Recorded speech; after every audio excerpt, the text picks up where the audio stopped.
we understand what capabilities we need to do, and the people within the organization feel comfortable taking the measured and appropriate risks to achieve that. That's where, that we could have kind of multifactorial, running on all engines.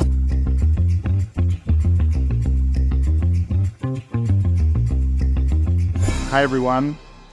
I'm Matt Egol. I'm your host of the CX and Culture Connection, the podcast for business leaders who are looking to drive a return on investment from their focus on CX and culture together. Today, I'm joined by Dr. Michael Pettiette, who is a full-time professor at the University of Houston, and he's also a subject matter expert at MMA Global, the marketing trade association, where I'm involved as well on customer experience topics. Thanks for joining today, Michael.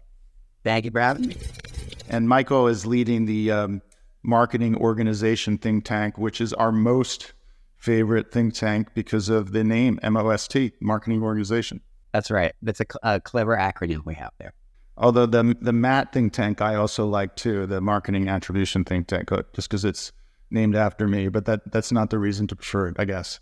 I think most sounds like it must be the most important, which not only do I prefer that because it's my area and it makes me feel good, but also it's somewhat well supported that the organization is a great place to start when you're working on your marketing strategy. So, Michael, just to get us started, do you want to tell us a little bit more about your background and what got you involved at MMA Global?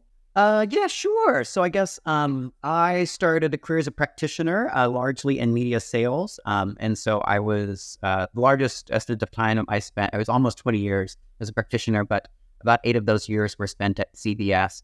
I was a vice president in the Texas area, in charge of a sales and marketing organization of around 100 people towards the end of my last several years at CBS. After that, I ran a female and minority-owned advertising agency headquartered in Houston, Texas, largely focused in digital marketing and attribution. But then did some graduate work along the way, and my doctoral work was done in the area of digital transformation of a marketing and sales organization.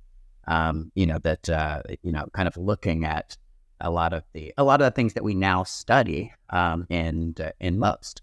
But so for about for the last chunk of time, I've been focused on teaching full time, and then I still maintain some consulting to kind of mostly to keep me relevant. As you guys know, the marketing area is so dynamic; it changes so rapidly. Like as an example, last semester I was teaching, chapter in Google AdWords, and things. So there's things like performance max aren't in there, and so I was like, oh, I got to change this.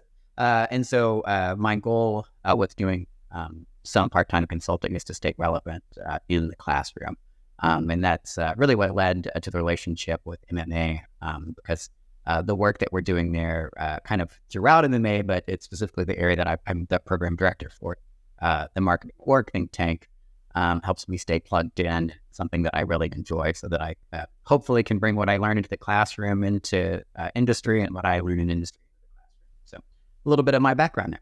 One of the things I, noticed that I picked up on in the marketing capabilities markups work that you've been leading, which I'd love for you to share more about with the audience, is the importance that a lot of modern marketers are placing on customer experience, Michael. So, and you want to share more about the markups work and the winning marketing organizations framework, and then the importance that CX has taken in some of the research that you've done?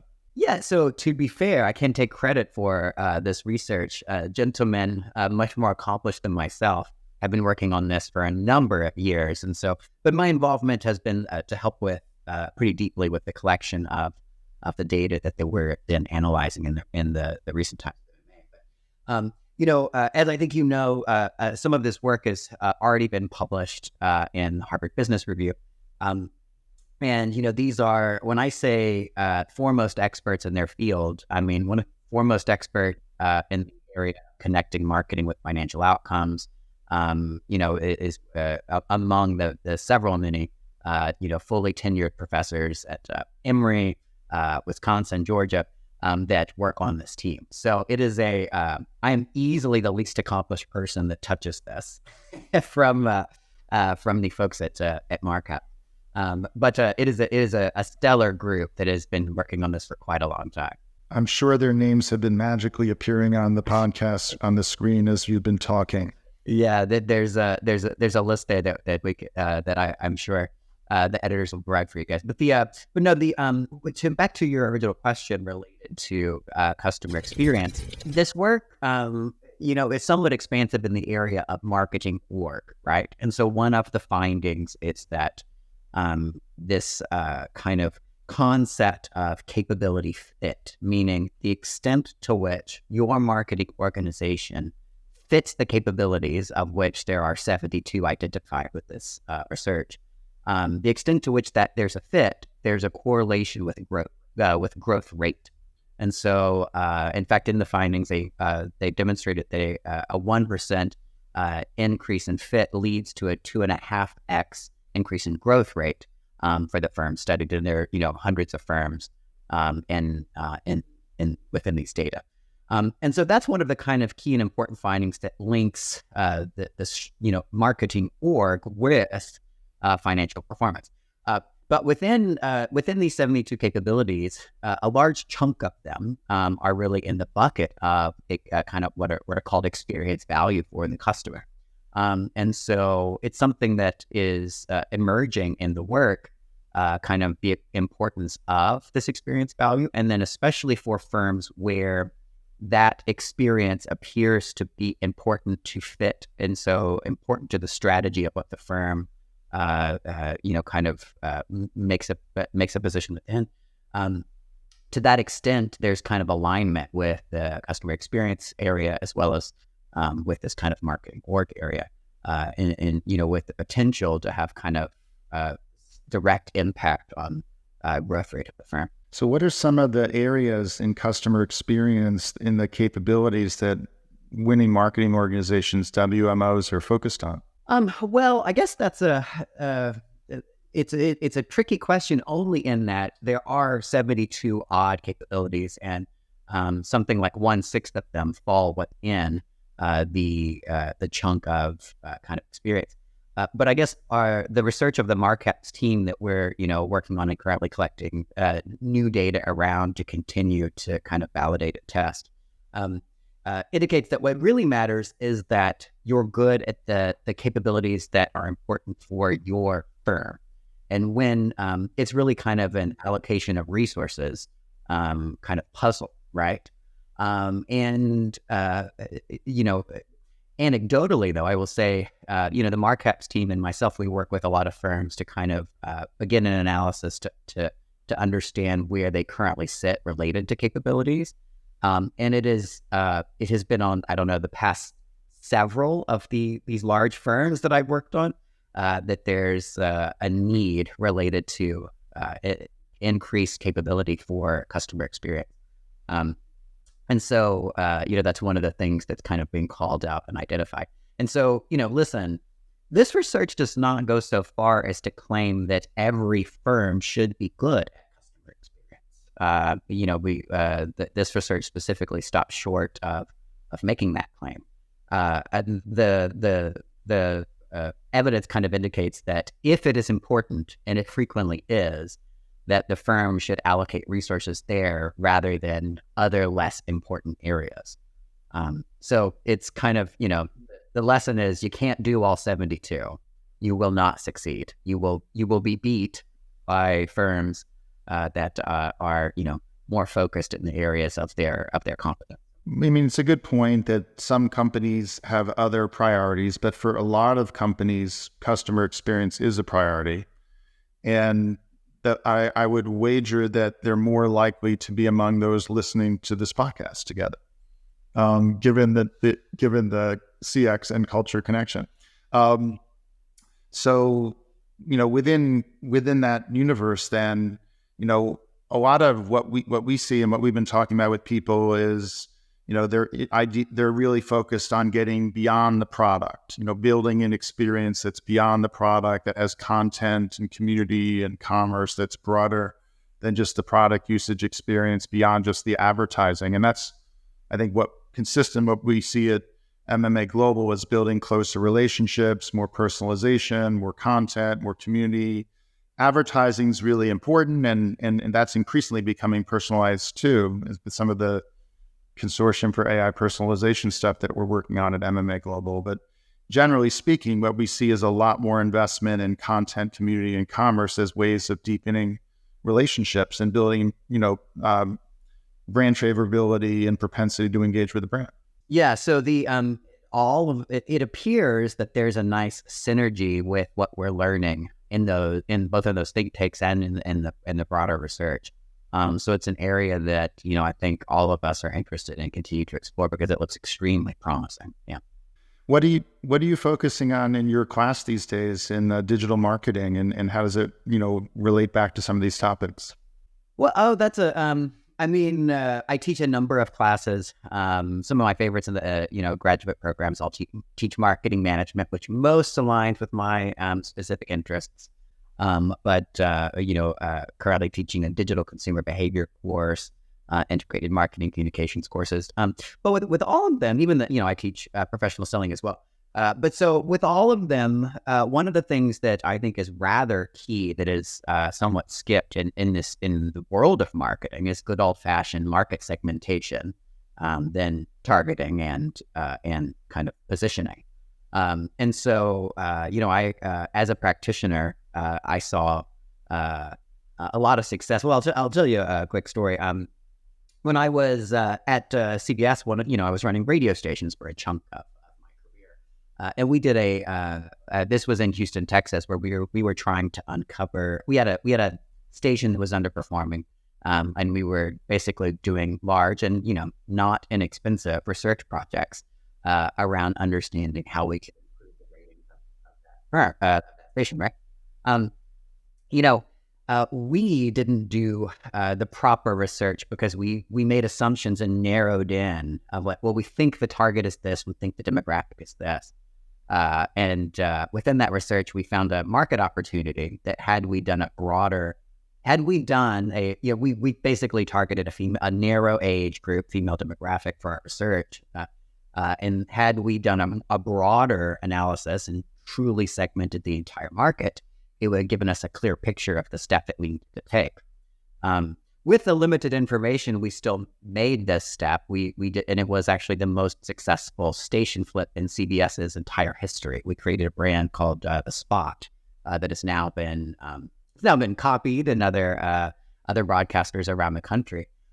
But that's a lesson that I do tend to bring into the classroom of hey, when I went to the CBS, corporate kind of team, and we were here's what we want to do, and they're like, pardon the New York accent because it wasn't a New York accent. Like, why'd you guys do it that way? Why didn't you do the right study? And then we're like, well, and so these are the things that you learn. Now they ended up letting us make that change, right? And so I think famously, the line was, well, we don't have a better idea, so we'll let you do it. And then we created this multi-million-dollar, that first year, multi-million-dollar brand that became the most successful change in the history of CBS radio. But so that's a lesson that I frequently bring into the classroom. But it really starts with that whole, hey, don't make assumptions about what you think the market is. Don't make assumptions about the experience you think people are wanting, right? And in fact, that research indicated people wanted they wanted a music experience that currently wasn't present, something that's safe, non-challenging, but fun. That was the experience they were looking for. And so that is a consistent theme that I see as having been very helpful to me as a practitioner. And so it's something that I, almost every true marketing course that I teach starts with kind of hovering in that lane because what we're working a lot on now is understanding okay, each individual segment that could be targeted, were we to target them, what type of experience is it that they are looking for? And the extent to which the firm can be successful in delivering that experience to that target at the proper time, and make money while doing it, that's mutually attractive. That is a concept that is somewhat durable, right? That works in many things. And so I view that as my job as a professor, is to focus on the durable lessons that should work with, with all of this change. So. Well, let's geek out for a minute on segmentation and how it applies in marketing. This is an area that's close to my heart as well, Michael, that I think in a lot of marketers who, whether they studied in MBA or undergrad or through the school of practical experience working in companies, they get exposed to this idea of segmentation, or they get exposed to this idea of building personas and human-centered design and how to really understand the differences across different groups of people that you can engage and do experience design for them. And very often these become one-off efforts with research or with, doing analysis and creating spreadsheets, and they do a project and they make a decision, but often they don't scale and become persistent, where they it's hard to run your business against the segments. You may buy some audiences a certain way in advertising, you may make a product launch decision, you may reboot a website, but it's very hard to run your business holistically across a set of segments and stick with it. And some companies do that in a very meaningful way with KPI, with performance indicators, but it takes a lot of work to bring everything together against a set of segments with the right data. And one of the things I think is really exciting now about segmentation with AI and big data and a lot of the first-party data that is now available, as well as integration of third-party data, is you actually can make your personas into actionable segments. And a lot of times people have looked at personas as if it's a purely qualitative, research-driven exercise and not tried to carry it through to segmentation and analytics. I disagree with that. I actually think it's most valuable if you have personas that are very actionable, so that not only can you do some great work up front, but you can actually run experimentation, ongoing changes and improvement and measure against what you're doing with those segments.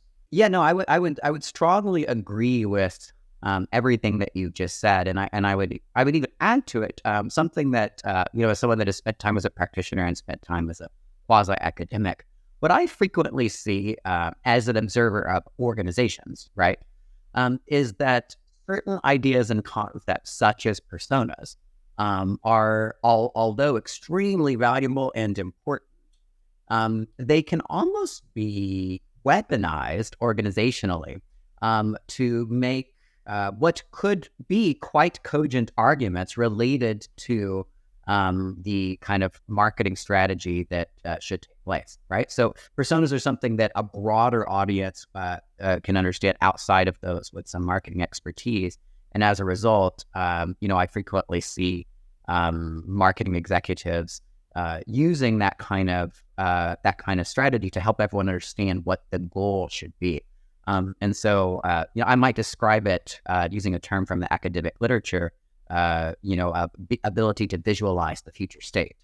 Because if a CEO can visualize the future state of successfully marketing to a persona, it comes to life, then the organization may be able to gain resources around properly addressing that group.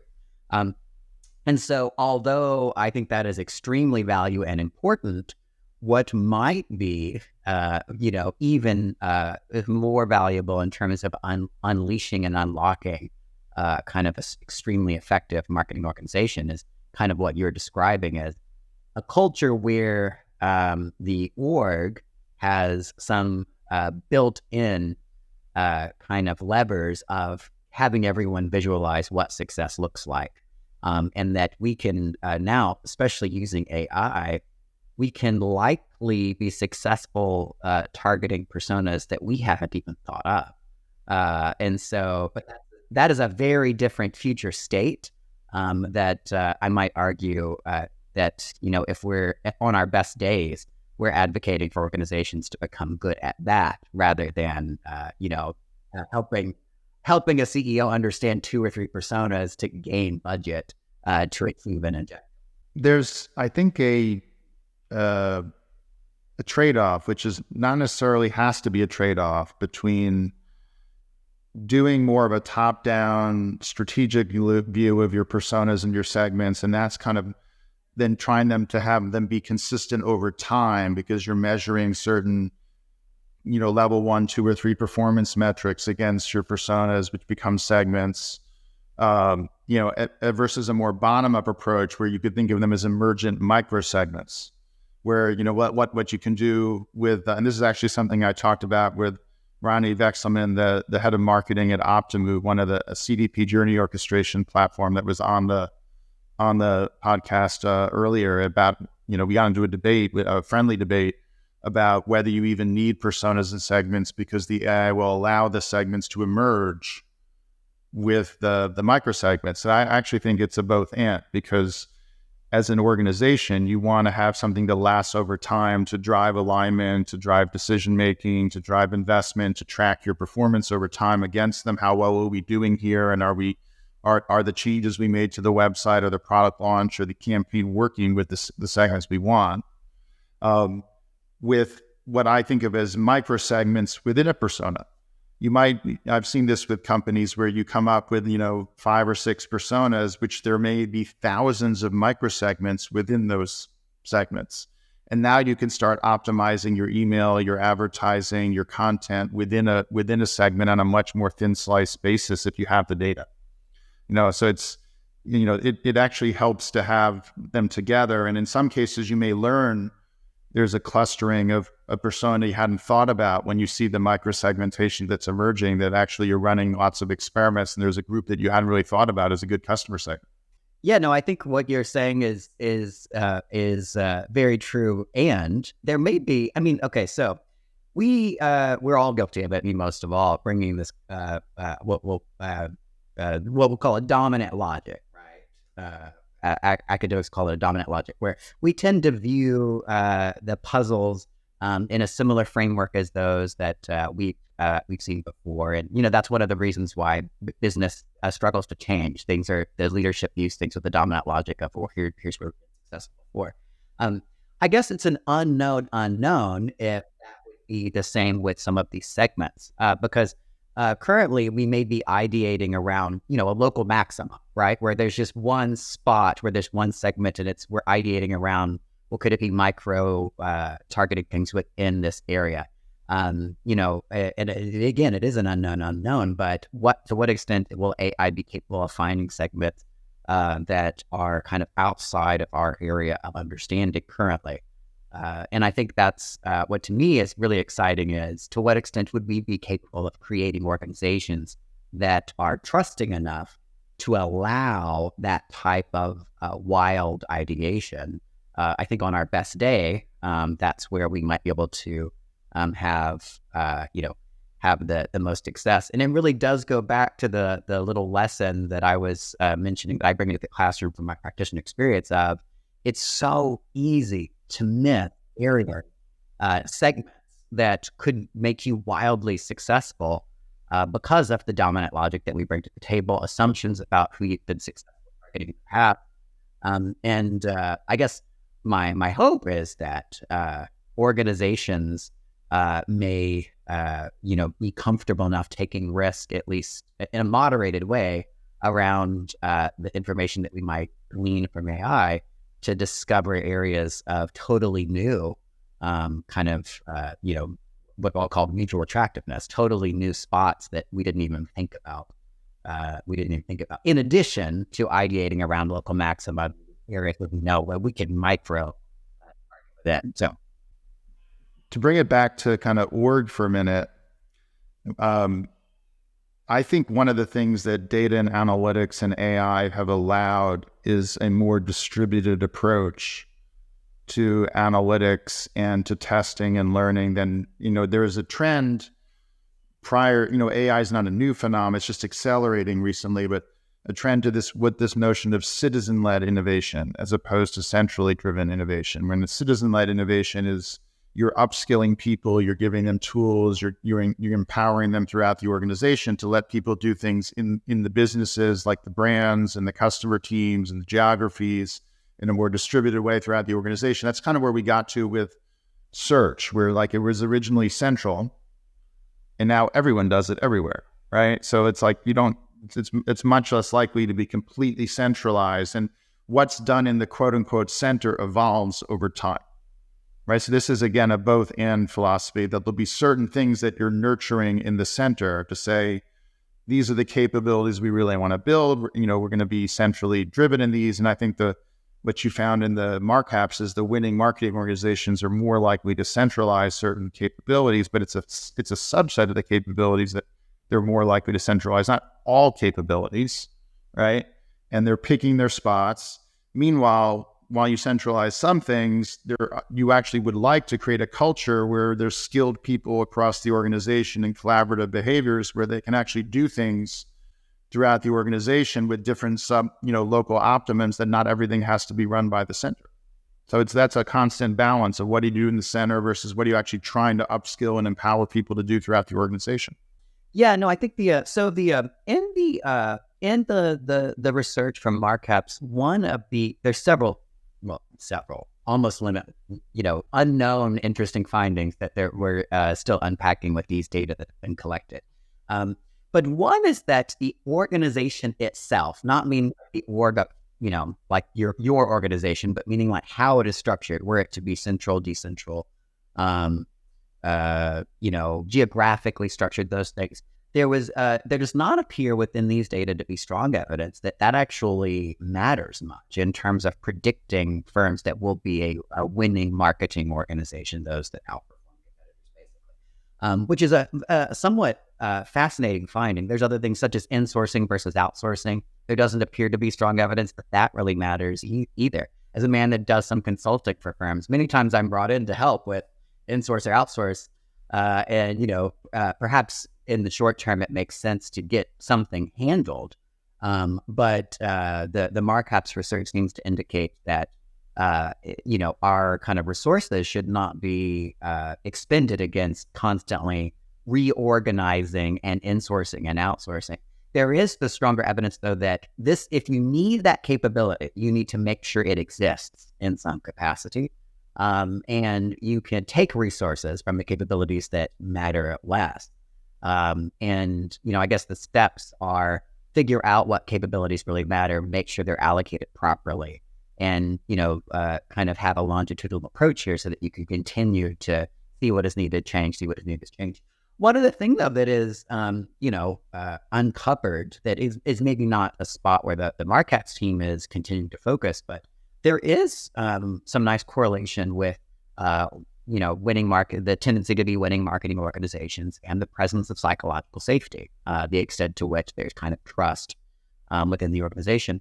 And I do think there appears to be a nice alignment with some of the risk-taking that's required related to customer experience, AI, these new things, and the presence of psychological safety and trust.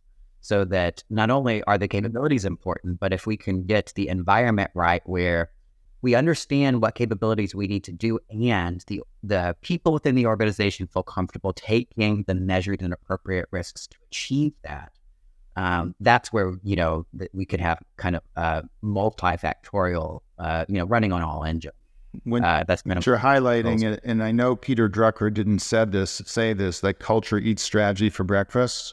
He often gets misquoted as saying that, and I was guilty of that when I was researching my book, The CX and Culture Connection. I've always been really interested in this connection between customer experience and culture, and that's why both the book and the podcast have that name. But Peter Drucker's miscredited for saying that. He had the same meaning, although he did not use exactly those words. But I think the point is that the dynamics in the organization, the culture, are very pervasive. They have a huge impact. And if you focusing on the organization or doing the strategy without thinking about the culture is likely to have less impact. You can run into a lot of negative energy if you try to change the organization or fight the culture. Similarly, I found a lot over my career that while there's a lot of energy putting into org change, not only is it hard, but it's often not as impactful.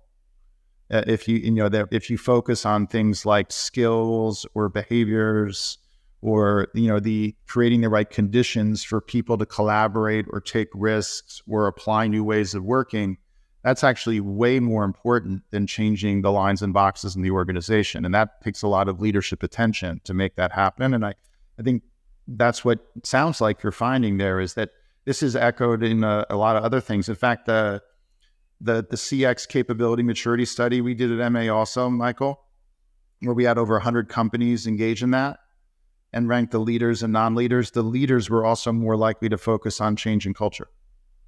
So it's like what we're seeing is a consistent theme that like the change in culture is a kind of a dominant answer that if you get that right, a lot of other things follow. Yeah, no, I think that's right. And, you know, there are certain things that we understand well that there appears to be no reason that we should forget. You know, we have a lot of the deep research in the area of, you know, of change and, you know, John Cotter and many other famously, and the understanding of the things required, you know, from Clark and Estes, knowledge, motivation, organizational factors. Change is hard, and there's a lot of things that we need to continue to focus on, both for change and the corresponding performance of that change. But I think it's important not to forget the stuff we do know and ingest the kind of new things we can do with AI in the background of, okay, there are certain things that we do know and certain things that we don't.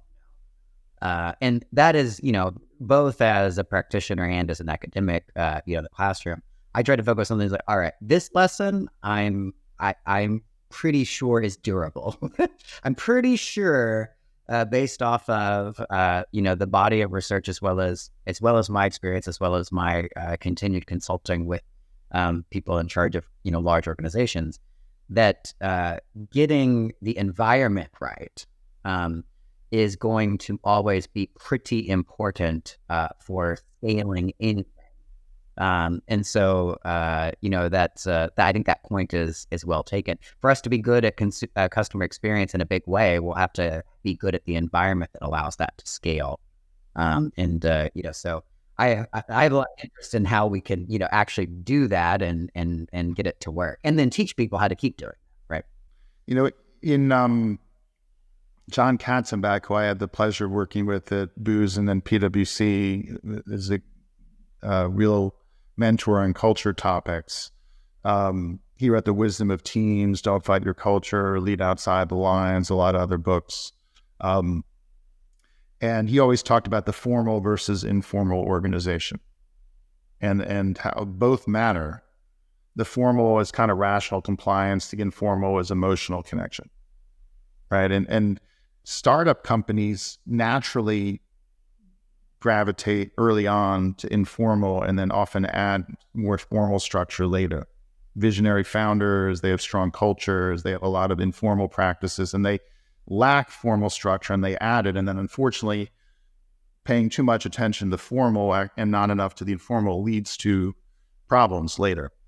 And I think it's really interesting to keep that balance, and paying attention to culture and change management helps you strike that balance between formal and informal.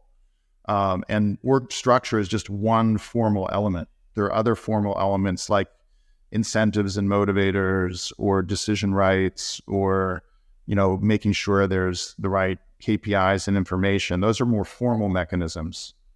And then informal mechanisms are like, you know, mindsets, behaviors, networks, you know, decision, norms. These are like things that happen more informally in an organization, which I think often culture benefits from kind of circling back and making sure the informal gets enough attention too.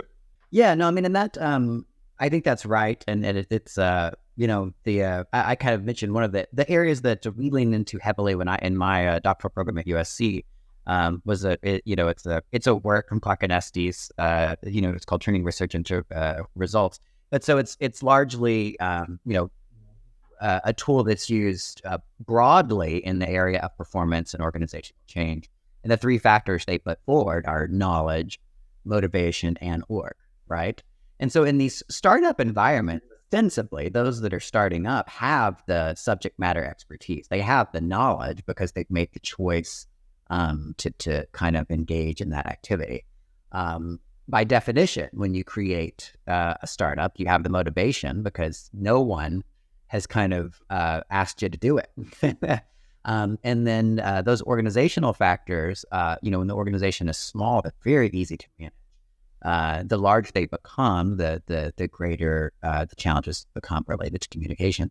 And so you can get one right and two wrong and be in trouble. There's, you really need to constantly tinker with all of them to make sure that you have all of the things present for an organization to be successful. And it's extremely dynamic. It's definitely harder with scale. And so, but to do anything worth doing, you need scale. And so you're definitely right. There is this kind of trade-off that you're constantly managing. Doing something awesome in a small way and doing something awesome in a big way, leads to constantly changing kind of trade-offs, which, I think is kind of fun and cool to work on. And this has broad application, but, organizational psychologists, their job is to try to help us all figure out how to do the right things as a group. And so we need that, not just in marketing, I think. In the book, I write about, in CX and Culture Connection, I write about this notion of an ideate, test, scale cycle. That, you need to ideate, whether it's campaign ideas or branding or new product launches or whatever it is, there's an ideation and prioritization process about what do you want to focus on in making decisions. Then you want to test things and you want to scale things. And what's happening is the cycle that you go through this is getting faster and faster, and AI is making it easier to do much more testing across many more versions, across many more iterations than it used to be. The cost of testing is lower than it used to be, particularly for digital content and advertising experiences in e-commerce. We can test things very, very, daily, lots and lots of cohorts arriving. And I think from an organizational perspective, a lot of what we're talking about with behavior and culture is how do you foster new ways of working in ideating, testing, and scaling that allows more collaboration, more openness to working with outside parties, more openness across boundaries in the organization, greater safety for people to work on things. These are all cultural aspects around being able to put in place a better ideate, test, scale process. Yeah, I think that's right. I think it's the environment ideation takes place within that, is the spot that maybe deserves more attention. Because leaders, and I mean, I've been in these seats where, where you're in charge of an organization of size, you need to ideate, but the ideation can go so slowly if the environment isn't right. If people don't have, if people don't feel comfortable being vulnerable and having the trust to blurt out wild things, because it's the blurting out of the wild thing that leads to the actual, you ideate against something that's kind of, outside of what was within the current dominant logic. It's a requirement. It's a feature, not a bug of good ideation. And so there's a lot of kind of, what I see as a consultant is there's a lot of effort at the speed of, we've got to figure this out quickly. And with that speed and short-termism, really, especially if you're publicly traded and you're you have to report earnings to Wall Street, all those things, that sucks out the required safety for people to feel comfortable making kind of, wild things, verbalizing wild ideas. And so that's the part of go faster will actually slow you down, because it will mean that only the bravest of the organization are willing to ideate, and that by definition. You're absolutely right. Norman Wolfe, another recent podcast guest, he wrote The Living Organization, Michael, which is a really great book. He talks about setting the context in the organization. And if you set the context, the energy flows more naturally, right? And if you set the conditions, you set the context, people bring more of their energy, people are more willing to take risks, people are more willing to come up with those ideas. So setting the right context with the vision, the purpose, the culture, the environment allows different ideas to flourish, allows people to work on them, and also make sure people don't just do it the way it's always been done and have very narrow business intuition, because old innovation is basically existing things in new ways. but you have to have the ability to take a perspective outside of the narrow, like you said, the dominant logic. Yeah, I guess education psychologists might refer to that as reflection or metacognitive behavior, right? Where people you have to think a bunch. And it turns out one of the best ways to encourage metacognition, reflective behavior, because that's what's really required to come up with new stuff, is to model that behavior. And there's great evidence for reflective behavior, this kind of metacognition being effective, in fields of medicine and fields of K through 12 education. It's broad, right? And so I would argue that that's something that the business folk, we're working towards shared language around that, so that it can be something that, is kind of rewarded. I mean, like some of the more famous, like your Brene Browns of the world, have made progress putting forward concepts of vulnerability and the need to be able to kind of share what you're really thinking. But I think that's related to this broader concept of the need to be reflective and to model that kind of behavior so that others feel empowered to do it as well. Because those are key things to help individuals and organizations succeed, being able to really prioritize that thinking. So, do you have any last parting advice to our audience who are looking to tap into some of the areas we talked about with AI and experimentation and building a safe environment? Any closing thoughts, Mike? Yeah, well, I will give a plug to some of the work that I've been involved with MMA Global. The Markup's research, which is really kind of one of the research arms of the marketing organization structured think tank, are doing work in the kind of analysis of to what extent what capabilities does your organization have, and to what extent might there be a fit. That's one of the first steps. If your organization is large, right? If you're managing a large organization, then I think that's it's a really great place.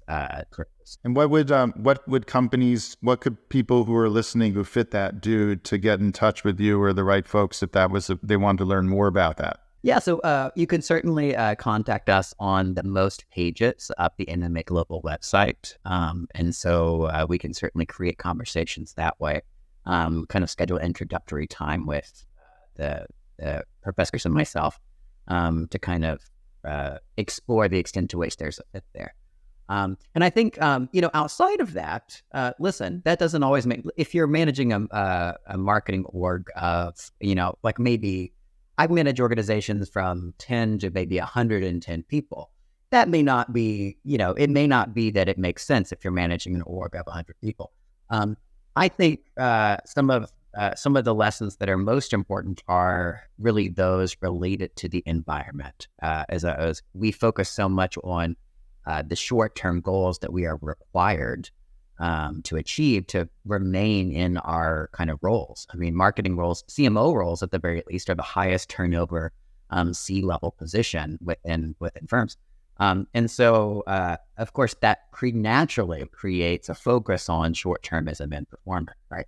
I think it's important that marketing leaders frame in their head, they internally frame their job as to constantly balance maintaining their own kind of credibility and political capital within the organization by performing in a short-term way, as well as understanding that their job is also to push the organization to think about how they're going to perform in the future, and constantly managing that trade-off. I think that's the spot where, and listen, it can be tough if you're a marketing leader and you're not getting really just a one-on-one. It's almost like a therapy session for your job. And so kind of my parting advice would be make sure you have some spot where you can do that, a space where you can engage in reflective behavior, so that you can get the most out of your organization. And help them be the best that they possibly can be. So, as a leader, I view it as that's our job as leaders. And so we have to figure out making sure we're keeping ourselves healthy so that we can make the organization successful. I like to say that, and this is part of my name for my company, JourneySpark, The customer's on a journey, the company's on a journey, and the leaders and employees are on journeys. And we need to pay attention to all journeys, including the one we're on ourselves. Yeah, absolutely. You know, I do quite a bit of consulting with marketing leaders, and much of the time, that's the work I end up engaging on with them is really being there to help them think through it and support and ask questions. So, listen, it doesn't have to be me, but it's got to be somebody. We all need that. And when you're at the top, you don't get a good one-on-one. And there's strong evidence people need their one-on-ones. Everyone does. So, make sure you have a spot where It can be lonely at the top. It can be lonely at the top. Yeah, it can definitely be lonely. Michael, I always enjoy our conversations. I always get a spark of energy when we chat, and it's been wonderful having you on the podcast. Thanks so much for sharing your insights, and I really encourage everyone who's interested in the markups to reach out to Michael and on the most pages. Happy to connect you as well. If you want to reach out to me, I'm happy to loop Michael in if that's easier for you. I hope this conversation sparks some great ideas for you in the audience as well, as much as they have for me.